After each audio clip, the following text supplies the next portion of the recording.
So we are, of course, awaiting the decision on the migrant hotel in Epping. It's not been straightforward. There was a curious statement from the Home Secretary yesterday via the lawyers at court, where it was suggested that the position of migrants outweighs the concerns of local people. Just let that settle for a second. An extraordinary intervention, and the one that wasn't even hidden away. You might think they do that quietly, slip it in when no one was listening. It was said out loud in a courtroom, reporters watching, members of the public hearing it firsthand.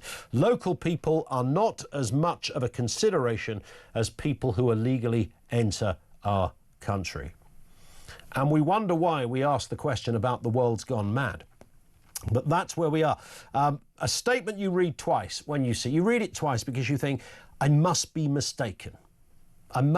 Surely they didn't really say that, but they did. Now, the first and prime consideration in a case like this, when we're talking about migrant hotels, and this is where the establishment get it wrong so often, the first and prime consideration in these situations is the impact on the local community.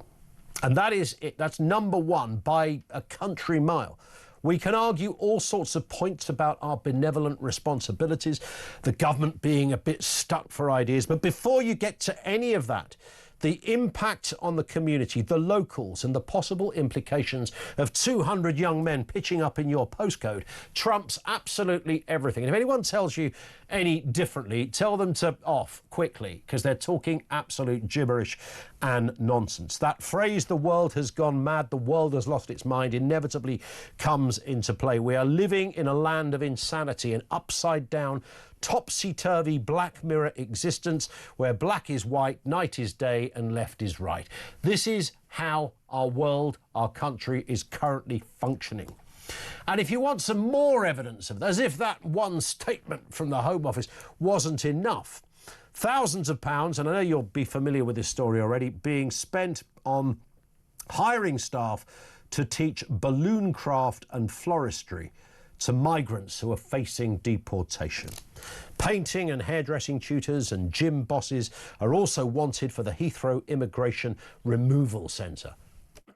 So these aren't people that have entered the most vulnerable in the world, and you might correctly need to offer some proper care and some occupation and some therapy. We get that. But these are detainees who include serious criminals. Salaries for the 4 roles, plus a vocational skills tutor, amount to £165,000 a year. That's your money, by the way. The Home Office last night, I love it when they do this, the Home Office Minister Seema Malhotra said the department had asked for the roles to be scrapped. But they've been there for about a decade. We're paying for this. Isn't this meant to be about rehabilitation of the vulnerable? I'm pretty sure that when young Jamal eventually goes back to his homeland of Sudan, his enviable skills at being able to make a balloon model of a wire-haired dachshund really will come into play. I mean, to be fair, I can only manage a snake, not some kind of coiled and ready to pounce puff adder. I mean, literally just a snake. Maybe I need a balloon lesson. We could order. My kids would quite like balloon lessons. The company that run it are called MITI or Mighty. It's required to provide recreational services to detainees as part. It just gets better. As part of its £290 million contract with the Home Office. I do need to say that again, don't I? Just so you didn't think I slipped an extra digit in there. The company are required to provide recreational services to detainees as part of its £290 million contract, and it's going to get better, this story, just wait, with the Home Office.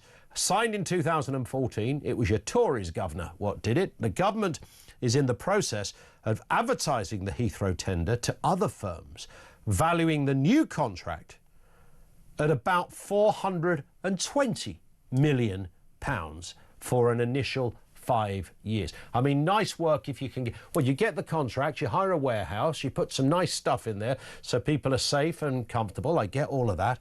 And you hire a balloon modeller and Coco the clown and somebody who knows how to braid hair and you trouser 420 million quid. Man, the UK has lost its mind. How do we bring back sanity to the UK?